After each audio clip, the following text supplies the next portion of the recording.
Hello મિત્રો, આજના વિડીયોમાં આપણે બહાર જેવું જ અને એકદમ હેલ્ધી દહીં બનાવતા શીખીશું. તો એના માટે આપણે એક તપેલીમાં 500 ગ્રામ જેટલું દૂધ લેવાનું છે.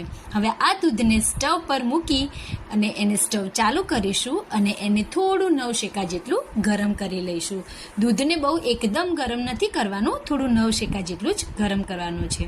દૂધ 9 શેકું ગરમ થઈ ગયું છે. હવે સ્ટવ આપણે બંધ કરી અને 1 ચમચી જેટલું દહીં આપણે તેમાં ઉમેરીશું. દહીં ઉમેરી અને આપણે આ રીતે થોડું હલાવી લેવાનું છે. હવે આ દૂધને થોડું રૂમ ટેમ્પરેચર જો થાય પછી એના પર આ રીતનું કોઈ એક ઢાંકણ ઢાંકી અને આપણે એને 10થી 12 કલાક માટે મૂકી રાખવાનું છે. ઉપર આપણે થોડો વજન મૂકી રાખીશું જેથી દહીં જલ્દી બની જશે. 10થી 12 કલાક થઈ ગયા છે. હવે આપણે જોઈશું કે દહીં બની ગયું છે કે નહીં.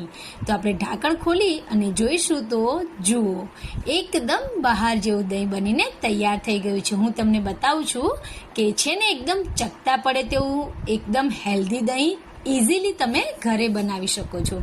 જો આ વિડીયો ગમ્યો હોય તો લાઈક જરૂરથી કરજો અને મારી ચેનલને સબસ્ક્રાઈબ કરજો.